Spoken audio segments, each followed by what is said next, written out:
ibi bavuga ko amakudeta ntashoboka uca amajyane kose huga. Assurer la continuité de l'État. Yes, okay. Igitondo kiza nshuti banywanyi bacu kuri mwe mwese mumviriza ibiganiro ducisha kuri imbonesha kure imwe rudende ya Burundi News TV ibashitsa ko amakuru akomeye cyane abahejeje kudushikira ngaha mu gihugu cacu c'u Burundi. Turi ku igenekerezo rya 30 Gitugutu umwaka wa 2023 tukaba tugarutse ngo nanone tubashitse ko amakuru akomeye cyane ahejeje kudushikira.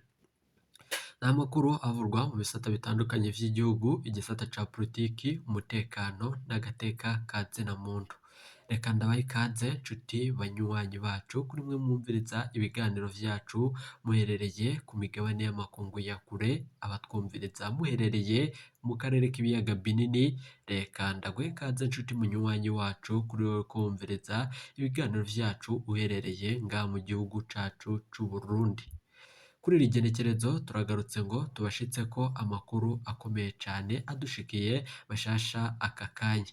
Ingingo nkuru turazifatira ku makuru adushikiye aka kanya avugwa ku mukuru w'igihugu nyenicubahiro Majoro Evariste Ndayishimiye. Aka kanya nk'uko biriko biravugwa, umukuru w'igihugu nyenicubahiro Majoro Evariste Ndayishimiye yubafashe ingingo ikomeye cyane giturumbuko ava muri Repubulika Iharanira Intwaro Rusangi ya Kongo, nk'uko ejo vyibonekeje ko ibihangange biri mu gihugu cacu c'u Burundi vyahejeje gutegura umugambi wa kudeta, nk'uko vyahora vyibonekeza umukuru w'igihugu nyenicubahiro Majoro Evariste Ndayishimiye atari ngaha mu Burundi.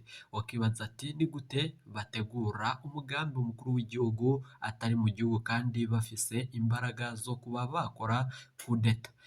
Turaza kubigaruka ko vyose mw'idonido ry'amakuru twabateguriye. Turaza no kubabwira nanone amakuru avugwa kuri General Prime Niyongabo ahejeje gufata ingingo ikomeye cyane mu biro vy'umukuru w'igihugu.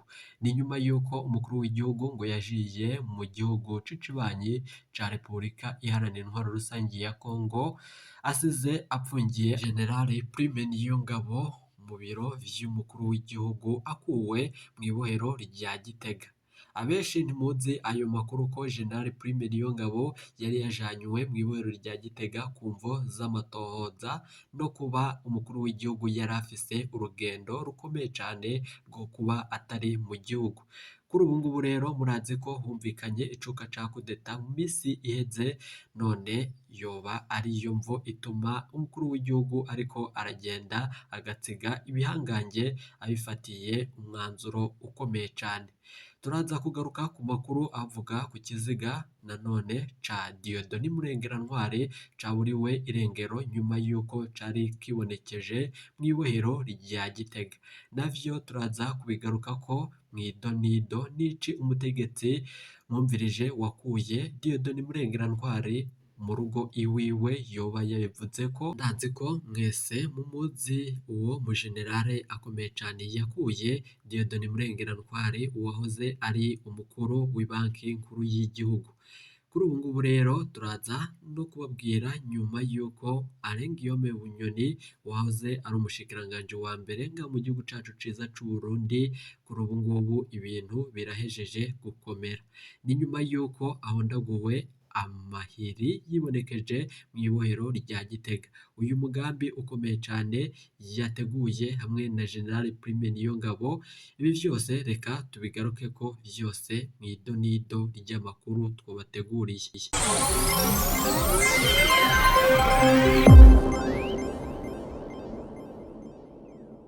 Reka nsubire ndabaha ikaze muri ibi biganiro dutambutsa kuri iyi mbonesha kure imwe rudende ya Burundi News TV.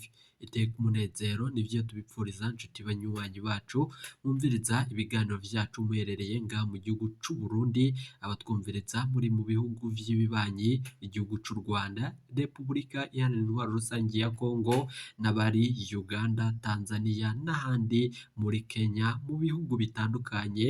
Nawe mwese reka ndabakengurukire cane kuri mwebwe mwahejeye gupyonda ijambo sabone. Ku batarabikora aka niko karyo ndagusaba umuruke musi y'iyi video urabanditse ijambo sabone upyonde ko, uraca urabona ari akazogera nawe nyene upyonde ko, hama tuje turabana mu makuru tubashitsa ko misi yose muri ibiganiro vyacu vya misi yose.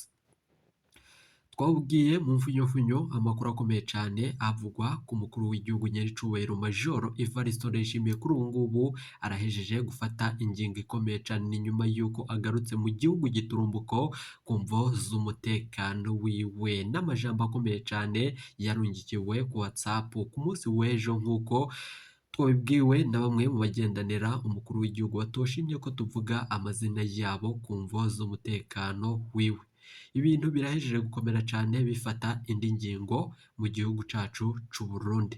Turazi ko muri politike habamwo ibintu vyinshi cyane ariko kuri ubu ngubu biriko birarengera urugero nk'uko biriko biribonekeza namwe muri ko murabiraba ku buhinga ngurukanabumenyi butandukanye.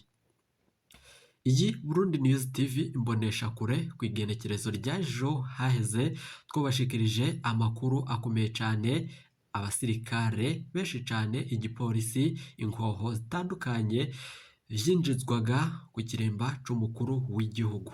Amakuru agishikira umukuru w'igihugu nyenicubahiro Major Evariste Ndayishimiye yaciye afata ingingo ikomeye cyane yo kugaruka mu gihugu giturumbuko.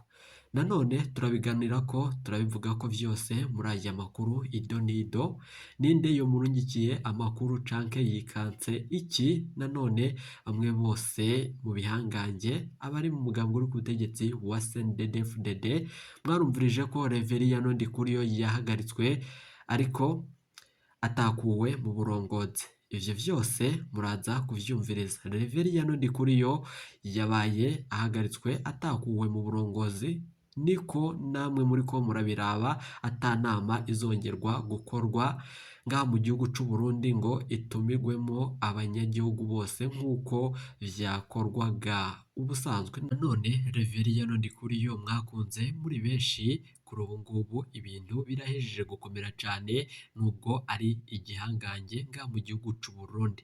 Abenshi muramuzi ko ari we aza imbere y'abanyagihugu tukagirana ibiganiro vyinshi bitandukanye, ariko umukuru w'igihugu atabiraba neza kuko avuga ko ivyo vyose ariko aramushira imbere cane kubijanye no kuba yoba yokiyamamaza mu matora. Umukuru w'igihugu rero nyenicubahiro Major Evariste Ndayishimiye nguko tubirungikirwa kandi amatohoza yacu kubw'amasoko yacu mu gipolisi n'amasoko yacu mu gisirikare n'amasoko yacu aho dufise abamenyesha amakuru bacu n'abandi baturungikira amakuru. Bivugwa ko umukuru w'igihugu nyenicubahiro Major Evariste Ndayishimiye yafashe umwanzuro ukomeye cyane wo kuza aja mu ngendo zitandukanye ku migabane y'amakungu ya kure no mu bihugu vyo mu karere k'ibiyaga binini, agatsiga aba bategetsi bose abataye mu mvuto ku mvo z'umutekano wiwe.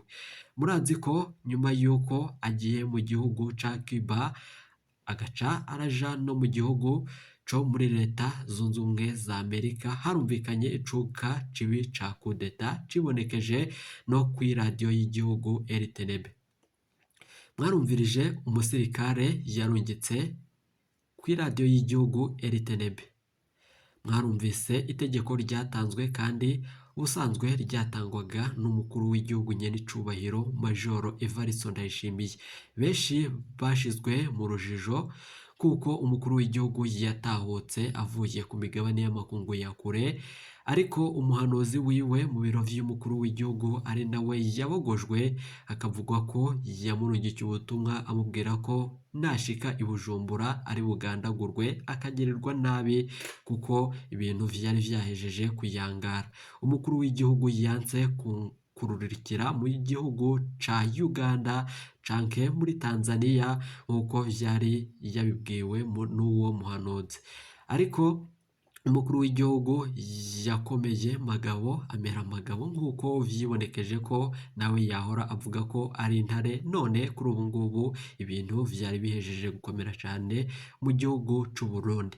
Iki gitondo rero amakuru turonse nuko umukuru w'igihugu avuye muri Repubulika Iharanira Intwaro Rusangi ya Kongo giturumbuka n'inama yari yagiyemwo itarangiye kumvo z'uko yumvise ko General Prime Niyongabo yoba yafatikanije n'abandi basirikare n'abategetsi mu mugambi uri ku butegetsi wa CNDD-FDD bagafata ingingo ikomeye cyane yo kuba yorekurwa noneho akaja ku kiremba c'umukuru w'igihugu. Nyenicubahiro Majoro Evariste Ndayishimiye iyi ngingo arayifashe mu kanya niko turi buze kumwumviriza ku iradiyo na televiziyo by'igihugu. Ibi byose bibaye nyuma y'amahiri yakubiswe Generale Alengiyome Bunyoni aho yari ari mu ibohero rya Gitega. Bikavurwa ko abasirikare igipolisi carungitswe mu ibohero rya Gitega ku mvo z'uko cari gitumwe n'umutegetsi akomeye cyane tudashaka kuvuga amazina yiwe ku mvo z'umutekano w'abanyagihugu no kuba twakirinda ubugumutsi ngaha kuri iyi mboneshakure imwe rudende ya Burundi News TV. General Alengiyome Bunyoni yarakubiswe amahiri akomeye cyane mu ibohero rya Gitega ariko ataciye amutwaye kuko bamwe mu begereye Gitega abanywanyi biwe baciye barashika vyihuse igipolisi naco gica kirasohoka ibohero. Ivyo vyose vyakozwe n'umugambi mubi cane kuba umuntu yoba apfungiwe mu ibohero naho yoba yarakoze amabi ameze nabi cane ntabwo vyokunda ko womugirira nabi nk'uko vyibonekeje. Amakuru ava mu begereye ubutegetsi avuga ko Nyenicubahiro Majoro Evariste Ndayishimiye agiye gushiraho ingingo zikomeye cyane ku vyerekeranye n'umutekano ukomeye cyane ku kirimba c'umukuru w'igihugu. Aravuga ko yatumije inkoho zitandukanye, amakamera afata amasanamu ku birometero birebire cyane, imvo z'umutekano w'ibiro vy'umukuru w'igihugu. Kudeta nice niki yotumarira abanyagihugu nga mu gihugu cacu c'u Burundi. Abanyagihugu ndizera ko muzi ivyabaye mu mwaka w'ibihumbi 2015 aho hibonekeje amabi akomeye cane yashitse mu gihugu c'u Burundi. Abanyagihugu nk'uko twaganiriye bavuga ko batipfuza ko ibi vyose vyazosubira ukundi.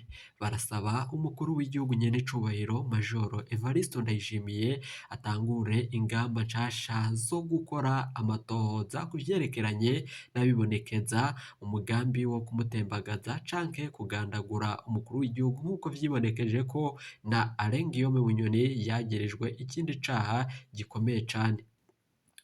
Abanyagihugu bavuga ko ivyo vyose umukuru w'igihugu abandanya mu kubitosora akabikoraho neza amatohoza.